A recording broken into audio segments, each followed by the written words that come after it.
Now, we've reminded you that Joe Biden, the vice president, Alejandro Mayorkas, and Karine Jean-Pierre, and Circle Back Jen Psaki, they all lied. They all said the border is secure, the border is closed.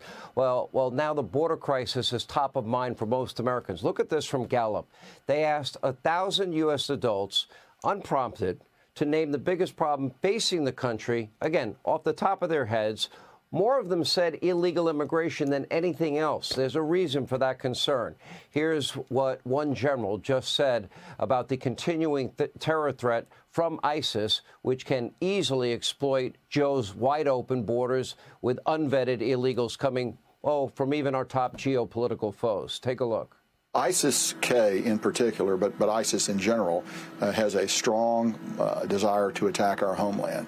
We should believe them when they say that. They're going to try to do it. And so I think the threat is growing.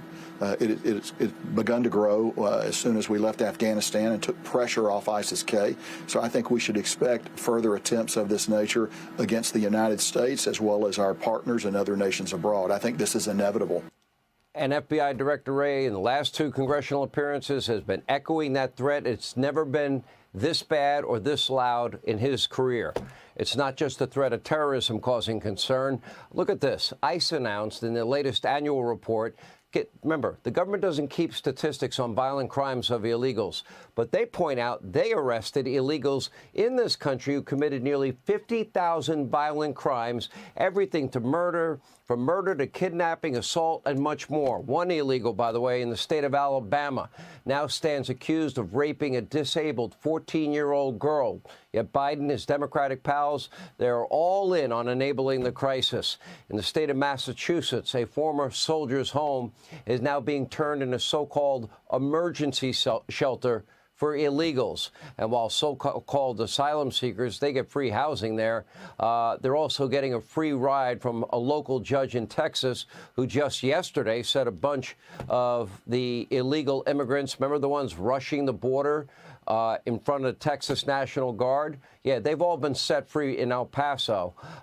And by the way, none of this shows any sign of slowing down because Mexico is too busy not helping us, lecturing America, the Mexican president on 60 Minutes, adamantly and apparently now trying to extort our country into paying what is billions and billions of dollars and changing our policy to countries like Cuba and Venezuela.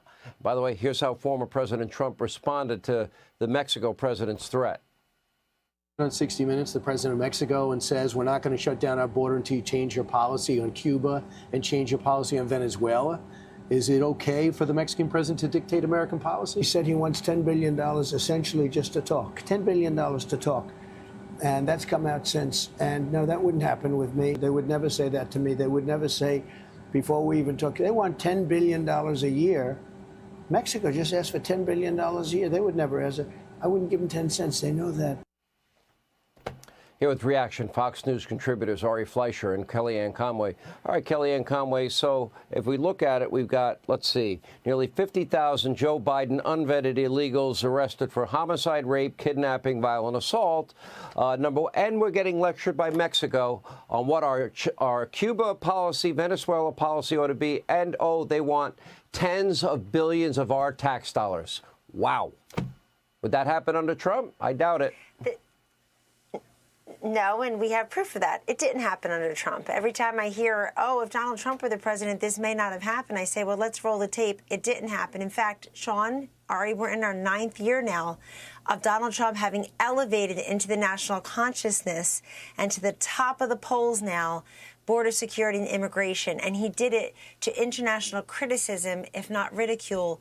And look where we are now. According to the AP poll, 73% of Hispanics disapprove of the job Joe Biden has done on the border, 55% of Black Americans, and in fact, 4 in 10 Democrats. You now have many of his own constituencies saying you're doing a terrible job on the border. Here's what I don't understand. If the American people tell you what's important to them, what's vexing and perplexing to them, then they're giving you a clear roadmap. Respond to them. This administration has done the opposite. They want to tell us all that what we see with our own 2 eyes, day after day, night after night, isn't real, it's not important, it's some vast right-wing conspiracy. Also, the border has become a proxy for so many Americans for a president that doesn't listen, for a Democratic Party that doesn't care, for a system that rewards those who take it easy and punishes those who work hard. When you come here illegally, not only are you not prosecuted for breaking the law, now you're actually rewarded. You get cash and cell phones and shelter and clothing. And this is what Americans see now, and they don't want it. Let's get your take, Ari Fleischer. Well, there's no question this is Joe Biden's gigantic Achilles heel, and he's the one who loves to show it to us because he caused this problem. During the debates, Joe Biden said, come, when he was asked what his message is to people who are trying to come to America illegally. He said, come. He raised his hand when he was asked if he would support decriminalizing people who come into America illegally. This is a crisis of his own creation, of his own wanting, because the end game for the Democrats, Sean, is to let people come in illegally, get them work papers, which leads to green cards, which leads to voting. And already in many municipalities, illegal immigrants, if they have a green card, they're not American citizens, can vote in American elections. Tell me how a municipality can keep that separate from a federal election. This is their end game. It also helps them with reapportionment, because this one New York City congresswoman said she needs the illegals in her district because that's how she gets her job as a congresswoman, because she needs that number in her district. New York otherwise is losing seats. So this is part of a political endgame for the Democrats to hold power. And that's why it sits so wrong with the American people, who are fundamentally guided by right and wrong and by respect for the law.